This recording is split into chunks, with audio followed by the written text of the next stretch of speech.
वंदे मातरम दोस्तों, आपके अपने YouTube चैनल बाहुबली सर में आपका स्वागत है। और आज का जो हमारा विषय है वो गुप्त काल है। और गुप्त काल से मात्र वैसे 35 प्रश्नों को लिया गया है जो बार बार एग्जामिनेशन में आए हैं, बार बार एग्जामिनेशन में उनका रिपीटेशन होते रहता है।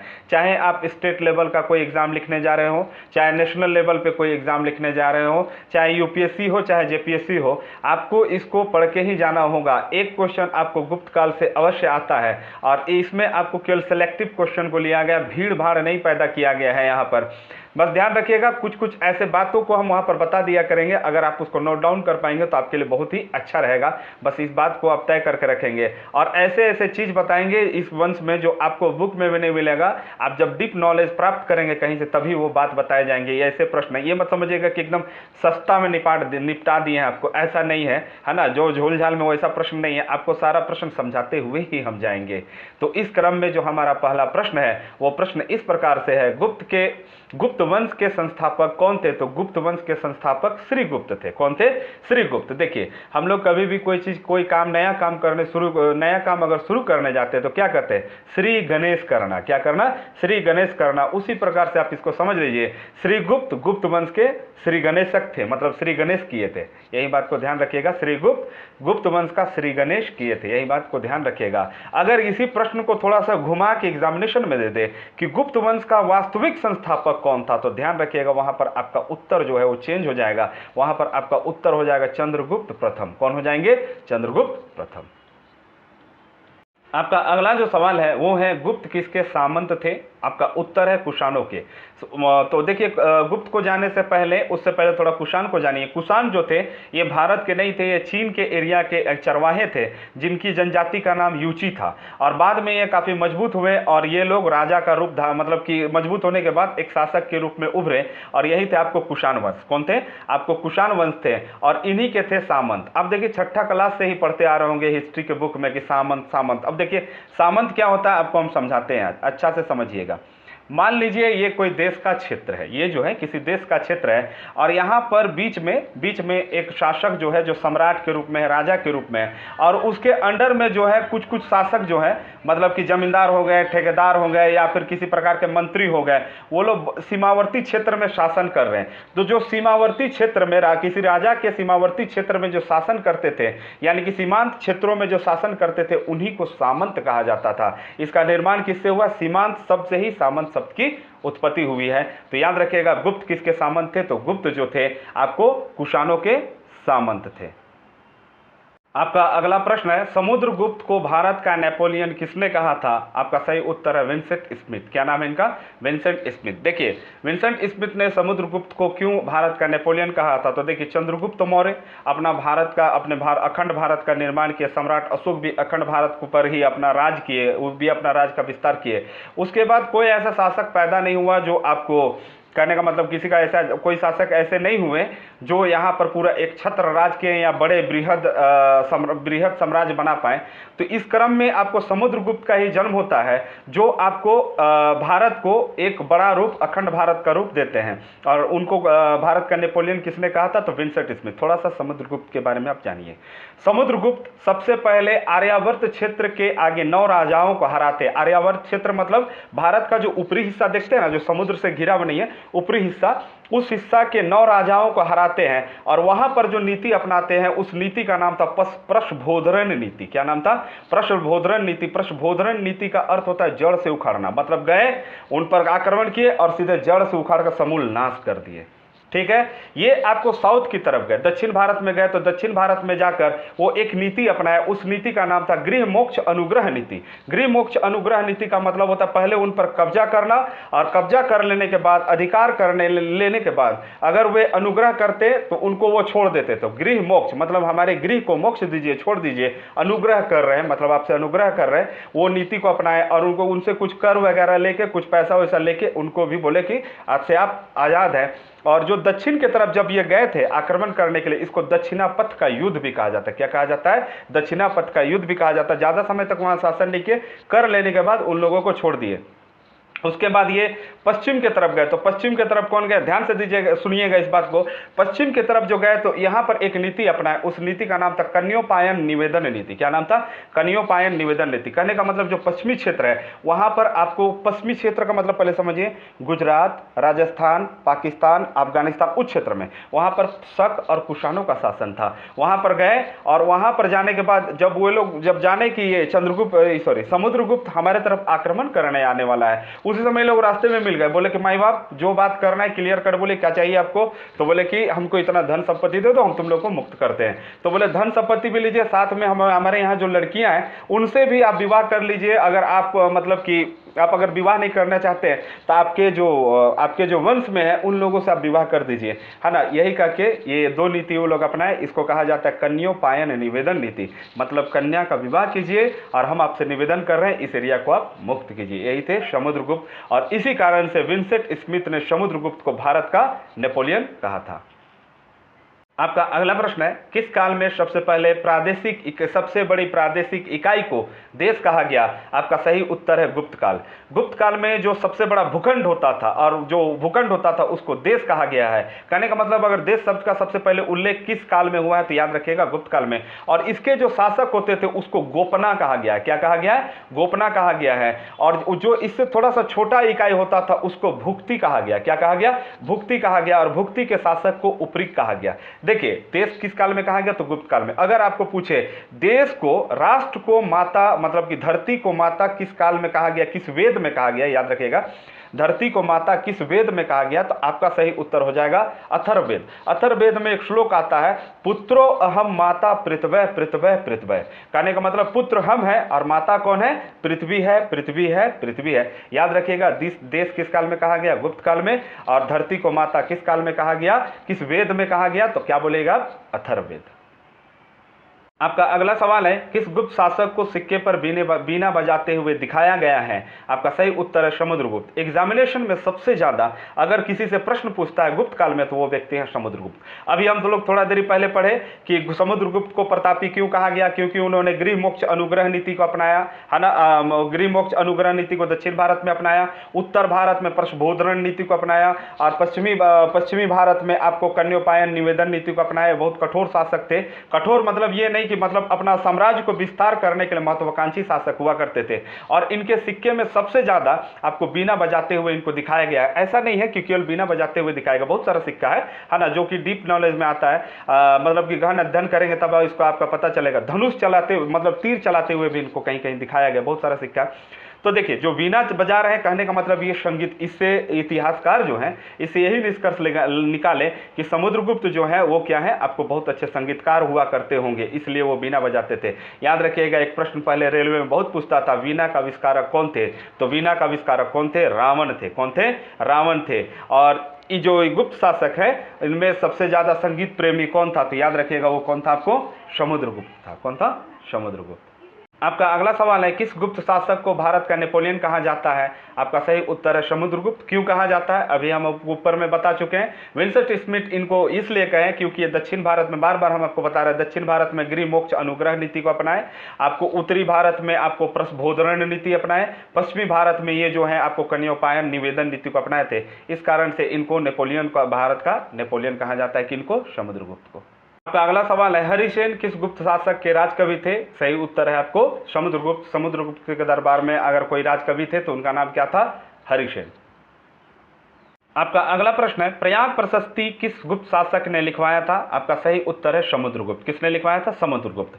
देखिए और इसको लिखने वाले कौन थे, तो ऊपर के प्रश्न में आप पढ़े हैं कवि हरिसेन जो थे इनके, वही इनका प्रशस्ति लिखे हैं, प्रशंसा लिखे, प्रशस्ति में प्रशंसा होता है, ये लिखे हैं। अब ये प्रयाग प्रशस्ति आप बहुत बचपन से ही पढ़ते आ रहे होंगे, 5वां 6ठा क्लास से ही पढ़ते आ रहे होंगे, लेकिन आपको पता नहीं होगा कि प्रयाग प्रशस्ति है क्या। थोड़ा इसको अच्छा से आप देखने का प्रयास कीजिए, अच्छा से देखिए, हम आपको डील करते हैं ये क्या है। प्रयाग प्रशस्ति का आकार लगभग ऐसे है, लगभग ऐसे है।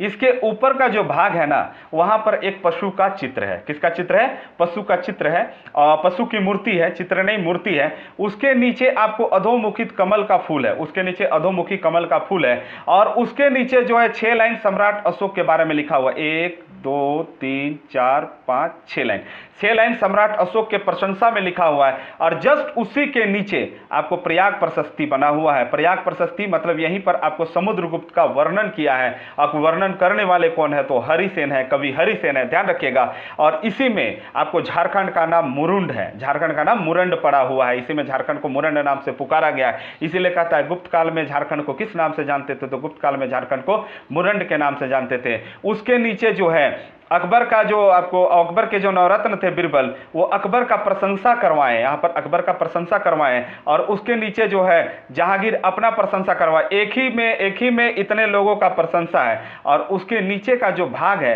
अभी भी यहाँ पर क्वेश्चन मार्क है। कहने का मतलब इसको अभी तक कोई नहीं लिखवाया है। आप अच्छे अच्छे काम कीजिए, बड़े काम कीजिए, देश का नाम रोशन कीजिए, और यहाँ पर जाइए और एंट्री करवा के अपना नाम लिखवा लीजिए, अपना भी आप प्रशंसा डाल सकते हैं। यही है आपका प्रयाग प्रशस्ति। आजीवन जीवन पर्यंत मतलब करोड़ों साल तक वो टिका हुआ रहेगा, बस यही ध्यान रखिएगा। यही है आपका प्रयाग प्रशस्ति। आपका अगला सवाल है, गुप्त काल के किस शासक के दरबार को नवरत्न कहा जाता था? आपका सही उत्तर है चंद्रगुप्त द्वितीय। इनके दरबार में 9 ऐसे लोग थे जिनको अपने अपने क्षेत्र में महारत हासिल था, जो अपने अपने क्षेत्र के विद्वान थे, महारथी थे, जिनमें आपको नाम आ जाएगा कालिदास, छपनक, घटकरपर, शंकु, वरामहिर, वेताल भट्ट, धन्वंतरी, अमर सिंह, और एक थे आपको वररुचि। ये 9 लोग जो थे, इनको अपने अपने क्षेत्र में महारत हासिल था, इसलिए इनके दरबार को नवरत्न कहा जाता था। अगर मुगल काल में अगर पूछ दे कि किसके दरबार को नवरत्न कहते थे, तो अकबर के दरबार को क्या कहा जाता था? नवरत्न कहा जाता था। और यही वो चंद्रगुप्त द्वितीय हैं जिनके काल में चीन से कौन आया था? फाहियान आया था। अगला प्रश्न है, नालंदा विश्वविद्यालय की स्थापना किस गुप्त शासक ने की थी? आपका सही जवाब है कुमारगुप्त। कौन था? कुमारगुप्त। और यही वो आपको नालंदा विश्वविद्यालय है जहां से आपको वेनसांग 6000 पुस्तकों को यहां से लेकर गया था। और याद रखिएगा, कुमारगुप्त यहां पर 3 सेक्शन बनाए थे, एक था रत्नदधि, एक था रत्न सागर, और एक था आपको रत्नरंजक। यही आपको कुमारगुप्त जो आपको नालंदा विश्वविद्यालय की स्थापना किए थे। आपका अगला सवाल है, सुदर्शन झील का पुनरुद्धार किस गुप्त शासक ने किया था? आपका सही जवाब है स्कंदगुप्त। स्कंदगुप्त कौन था? तो ध्यान रखिएगा, अभी जो आप नालंदा विश्वविद्यालय के संस्थापक कुमारगुप्त पढ़े ना, उन्हीं का ये पुत्र था, और इनके पुत्र का नाम पुष्यगुप्त था। क्या था आपको? पुष्यगुप्त। और स्कंदगुप्त ही थे जो थे जिन्होंने आपको सुदर्शन झील गिरनार पर्वत अभी वर्तमान में गुजरात में, उसका पुनरुद्धार करवाए थे। आपका अगला सवाल है, हुनों का आक्रमण किस गुप्त शासक के काल में हुआ? तो इसका सही जवाब है स्कंदगुप्त। अब पहले जानिए हुन क्या थे। हुन जो है ये आपको मध्य एशिया के खानाबदोश थे, और ये खानाबदोश जो थे इनको कहीं कहीं मलेच्छ भी कहा गया है। याद रखिएगा, इनको कहीं कहीं पर मलेच्छ भी कहा गया है। और ये जब आक्रमण, जैसे आपको कुमारगुप्त जो है गद्दी मतलब कुमारगुप्त गद्दी छोड़े और जैसे स्कंदगुप्त को राजा बनाए, वैसे ये लोग आक्रमण कर दिए, लेकिन आक्रमण किए तो ये पूरा खत्म कर दिए, उनका समूल नाश कर दिए। कौन? आपको स्कंदगुप्त। याद रखिएगा, इसका वर्णन पूछेगा कि स्कंदगुप्त और हुनों के बीच में जो युद्ध हुआ था उसका वर्णन कहां है, तो याद रखिएगा जूनागढ़ अभिलेख या भीतरी स्तंभ अभिलेख में इसका वर्णन है। ये किसके पुत्र थे? स्कंदगुप्त कुमारगुप्त के पुत्र थे। आपका अगला प्रश्न है, गुप्त काल में पुलिस विभाग के साधारण कर्मचारियों को क्या कहा जाता था? आपका सही उत्तर है चाट और भाट। अगर पूछ देगा मुख्य अधिकारी को क्या कहा जाता था, तो मुख्य अधिकारी को या फिर अधिकारियों को क्या कहा जाता था? दंडपाशिक। क्या कहा जाता था? दंडपाशिक। अगला सवाल है, गुप्त काल में जंगली भूमि को क्या कहा जाता था? जंगली भूमि, जो जंगल होता था उस भूमि को क्या कहते थे? तो उसको अप्रहत कहते थे। क्या कहते थे? अप्रहत कहते थे। अगला प्रश्न है, गुप्त काल में वास करने की भूमि को क्या कहते थे? कहने का मतलब जहां पर हम लोग निवास करते रहते उस भूमि को क्या कहते थे? तो उस भूमि को हम लोग वास्तु कहते थे। क्या कहते थे? वास्तु कहा जाता था। आपका अगला प्रश्न है, गुप्त काल में नहीं जोतने योग्य भूमि को क्या कहते थे? तो आपका सही उत्तर है सील। क्या कहते थे? सील। अभी आप लोग पढ़े, जो जमीन में जंगल होता था उस जंगली जमीन को क्या कहते थे? तो अप्रहत कहते थे। जिस जमीन पर हम वास करते थे, उस समय के लोग वास करते थे, उस जमीन को क्या कहते थे? वास्तु कहते थे। और जो जमीन जोतने योग्य नहीं होता था उसको गुप्त काल में क्या कहा जाता था? सील कहा जाता था। अगला प्रश्न है, गुप्त काल का सर्वाधिक महत्वपूर्ण व्यापारिक केंद्र कौन था? तो याद रखिएगा उज्जैन था। उज्जैन के बारे में पूछता है, उज्जैन किस नदी के किनारे है? तो उज्जैन जो है क्षिप्रा नदी के किनारे, महाकाल का मंदिर यहीं पर है। और उज्जैन कहाँ, किस राज्य में पड़ता है? तो उज्जैन आपको पड़ता है मध्य प्रदेश में। आपका अगला प्रश्न है, गुप्त काल में किन मंदिरों का निर्माण ईंटों द्वारा हुआ है? तो याद रखिएगा भीतरगांव मंदिर जो आपको कानपुर उत्तर प्रदेश में है, उस मंदिर का निर्माण आपको किससे हुआ है? ईंटों से हुआ है।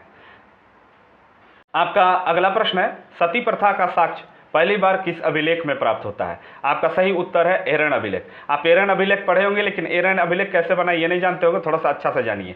क्या हुआ था, आपको एक गुप्त शासक होते हैं भानुगुप्त, उनके जो सिपाही मतलब सेनापति जो थे उनका नाम था भोजराज। भोजराज को ये मालवा विजय के लिए भेजे। मालवा जो क्षेत्र है वो आपको मध्य प्रदेश का पश्चिम भाग को मालवा क्षेत्र कहा जाता है, वहाँ पर विजय के लिए गए और उसी युद्ध में आपको जो इनके सेनापति भोजराज, उनकी मृत्यु हो जाती है, उनकी हत्या हो जाती है। बाद में इनकी पत्नी इन्हीं के साथ सती हो जाती है और इसका उल्लेख भानुगुप्त बहुत प्रिय सेनापति होते हैं इनके, इसलिए इसका उल्लेख वो अपने अभिलेख एरन अभिलेख में करवाते हैं।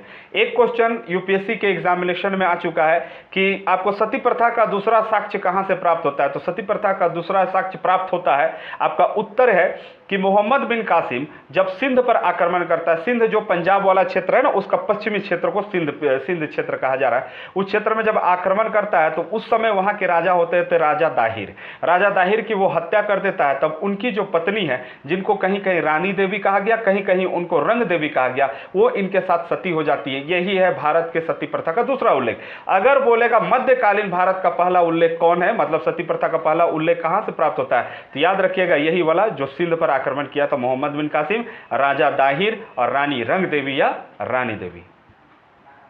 आपका अगला प्रश्न है, गुप्त काल में निर्मित दशावतार मंदिर कहाँ है? उत्तर है आपका देवगढ़ उत्तर प्रदेश। याद रखिएगा 10 है दशावतार और 10 है देवगढ़।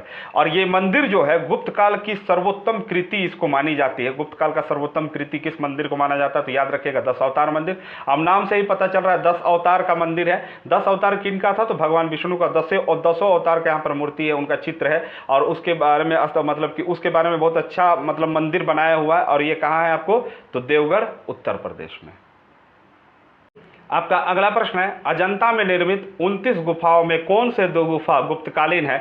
आपका सही उत्तर है 16 और 17। 16 और 17 क्या है आपका? गुप्तकालीन है। अब देखिए 29 गुफा में मात्र 6 गुफा विशेष बचे हैं। 16 में क्या है? तो जो 16 नंबर का जो गुफा है उसमें एक राजकुमारी का, मरणासन राजकुमारी जो मरने वाली स्थिति में, उस राजकुमारी का चित्र बना हुआ है। और 17 को चित्रशाला भी कहा गया। गुफा नंबर 17 को चित्रशाला कहा गया।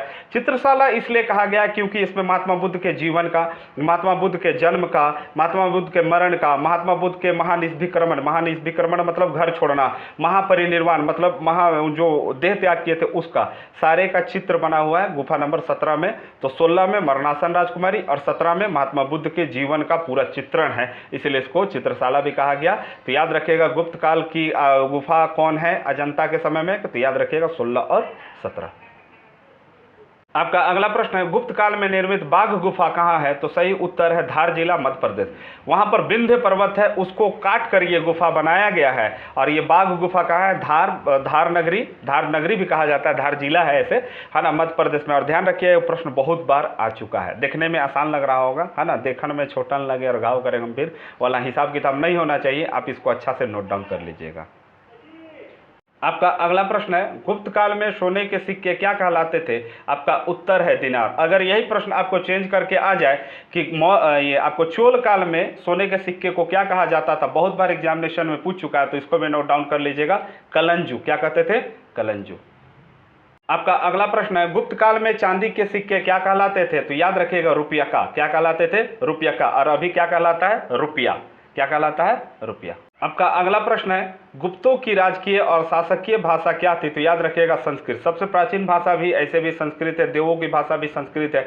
यही संस्कृत जब टूटेगा तो बनेगा पाली, उसके बाद टूटकर बनेगा प्राकृत, और उसके बाद जब टूटेगा तो बनेगा अपभ्रंश, और उसके बाद जब टूटेगा तो हिंदी या हिंदवी बनेगा। ये यही क्रम है, संस्कृत टूटा तो पाली बना, पाली टूटा तो प्राकृत बना, प्राकृत टूटा तो अपभ्रंश बना, और अपभ्रंश टूटा तो हिंदी या हिंदवी का निर्माण हुआ। आपका अगला प्रश्न है, मंदिर बनाने की कला का जन्म किस काल में हुआ? तो याद रखिएगा गुप्त काल में। किस काल में? गुप्त काल में। अगर बोलेगा कि मूर्ति बनाने की कला का जन्म किस काल में हुआ, तो याद कीजिएगा पिछला वीडियो में हम बताए थे आपको किसके काल में हुआ था, तो आपको कनिष्क के काल में मूर्ति बनाने की कला शुरू हुई थी। और मंदिर बनाने की कला का शुरुआत कहाँ हुआ था? तो गुप्त काल में। और यहीं पर सबसे पहले आपको ब्राह्मणों को या मंदिरों को जमीन दान देने की प्रथा भी शुरू हुई थी। आपका अगला प्रश्न है, मृच्छकटिकम की रचना शूद्रक ने किस काल में की थी? उत्तर है गुप्त काल। किस काल में की थी? गुप्त काल। अब देखिए कहानी तो यहाँ पर आपको हम नहीं सुना सकते, लेकिन थोड़ा सा हम बता सकते हैं। यह कहानी जो है यह उज्जैन की कहानी है। और मृच्छकटिकम का मतलब क्या होता है? तो सबसे पहले यह जान लीजिए, मृच्छकटिकम का वो मतलब होता है मिट्टी की गाड़ी। क्या होता है? मिट्टी की गाड़ी। उज्जैन में एक व्यक्ति थे, उनका नाम था चारुदत्त। वहां पर एक वेश्या या नगरवधु रहती थी, उसका नाम था आपको वसंत सेना। और एक राजा जो थे, उनके साला का नाम था शाकार। और चारुदत्त का जो पुत्र था उसका नाम था रोहसेन। बस इसी के मध्य में कहानी इधर उधर घूमता है, और उस कहानी का नाम क्या है? मृच्छकटिकम। बहुत ही सुंदर कहानी। कभी मौका मिले तो आप इसको यूट्यूब में देख भी सकते हैं, या फिर बुक मंगाकर आप इसको पढ़ भी सकते हैं। आपका अगला प्रश्न है, भारतीय इतिहास का स्वर्ण युग किस काल को कहा गया? तो आपका उत्तर है गुप्त काल को। क्यों कहा गया भाई?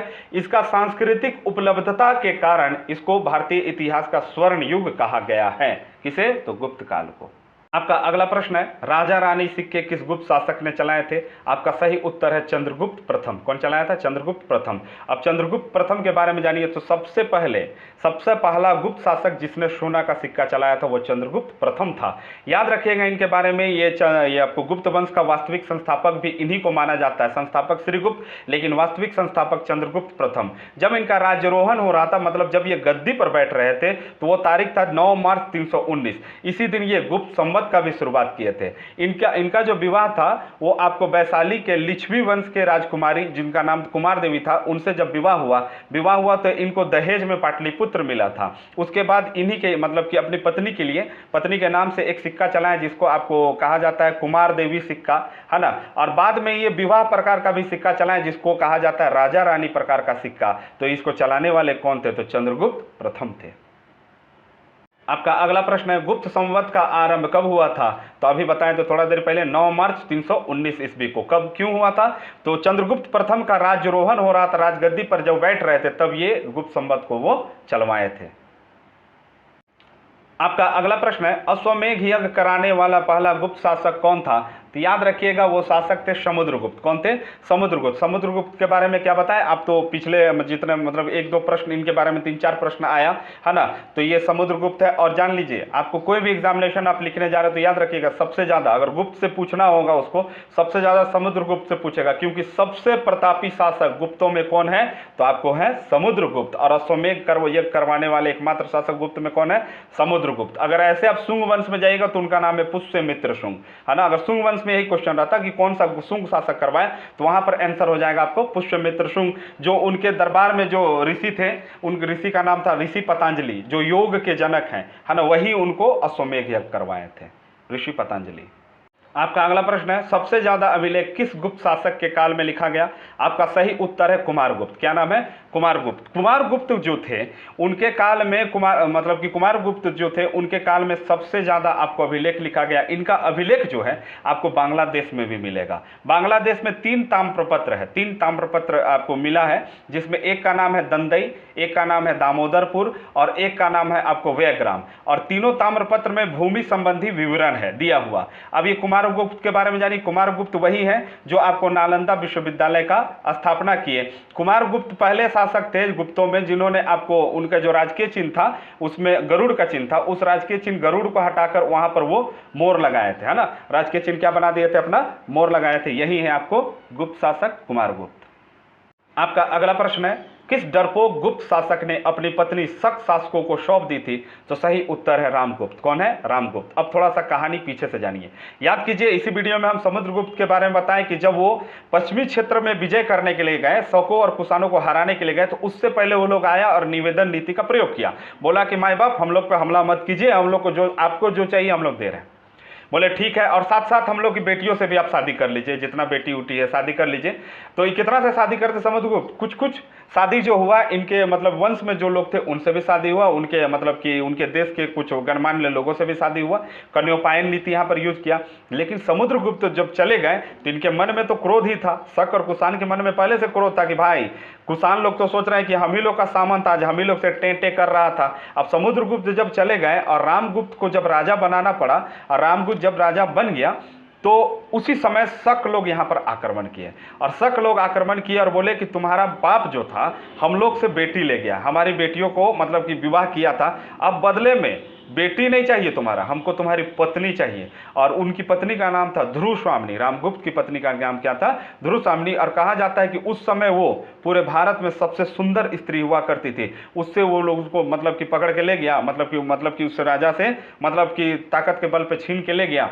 और जब ले गया तो रामगुप्त का जो भाई था उसका नाम, छोटा भाई जो था उनका नाम था आपको चंद्रगुप्त द्वितीय। उनको बहुत क्रोध आया कि मेरा बड़ा भाई गुप्त वंश का समुद्रगुप्त का बेटा हो के ऐसा हरकत कर दिया, अपनी बीवी को चुपचाप दे दिया, युद्ध क्यों नहीं किया बोल के वो उनकी हत्या करके गद्दी पर बैठते हैं और जाकर शकों पर आक्रमण करके पूरे शक का समूल नाश कर देते हैं। इस कारण से उनको शकारी भी कहा गया, शकों की हत्या करने के कारण, सारे शकों को मारने के कारण उनको आपको शकारी भी कहा गया। और उसके बाद वो ध्रुवस्वामिनी को वापस लाते हैं और उनसे वो विवाह कर लेते हैं, और उनके बाद फिर इनका वंश आगे बढ़ता है गुप्तों का। अगला प्रश्न है, गुप्त वंश का अंतिम सबसे प्रतापी शासक कौन था? उत्तर है स्कंदगुप्त। कौन है? स्कंदगुप्त। आपका अगला प्रश्न है, गुप्त वंश का अंतिम शासक कौन था? उत्तर है विष्णुगुप्त। अगर पूछेगा अंतिम प्रतापी शासक कौन थे तो इससे पहले हम लोग पढ़े स्कंदगुप्त। अगर पूछेगा अंतिम शासक तो विष्णुगुप्त। अगर पूछेगा गुप्त वंश के संस्थापक तो श्रीगुप्त। पूछेगा वास्तविक संस्थापक तो बताइएगा आप क्या, आपको उसका वास्तविक संस्थापक हो जाएगा चंद्रगुप्त प्रथम। तो दोस्तों इसमें आपको बहुत सारा कंटेंट जो है बहुत सारे बुक्स में मतलब कि बुक्स में जल्दी नहीं मिलेंगे, वो सारे कंटेंट जो है यूपीएससी लेवल के कंटेंट है, वो सारे कंटेंट आपको हम दिए हैं और कोशिश किए हैं, कोशिश नहीं किए पूरा मतलब कि हिम्मत के साथ आपको हम आज बताएं। ये सब प्रश्न आए हैं, इनको आप नोट डाउन करके कंठस्थ करके ही एग्जामिनेशन रूम में जाइएगा, इससे आपको मतलब कि काफ़ी सहयोग मिलेगा। दोस्तों हमारे यहाँ एसएससी जीडी का भी क्लास चालू हो चुका है, जेपीएससी का क्रैश कोर्स भी चालू हो चुका है। जेएसएससी का अगर कोई एग्जाम लिखने जाएगा तो झारखंड आपको स्पेशली हम झारखंड भी पढ़ाते हैं, स्पेशली झारखंड का भी क्लास होता है। अगर आपको झारखंड एकदम बेहतरीन ढंग से या फिर जीएस या फिर मैथ कुछ भी पढ़ना हो एकदम बेहतरीन ढंग से आराम से समझ के, तो एक बार जो स्क्रीन पे जो नंबर दिख रहा है उस नंबर पे आप कॉल कीजिए, आपको हम पूरी तरह से सेटिस्फाई करके भेजेंगे। आपके पढ़ने का तरीका हम बदल देंगे, आपके याद करने का तरीका हम बदल देंगे, ये हम दावा के साथ कहते हैं। आप वीडियो को लाइक शेयर एंड सब्सक्राइब करना ना भूलें। आपका कोटि कोटि धन्यवाद।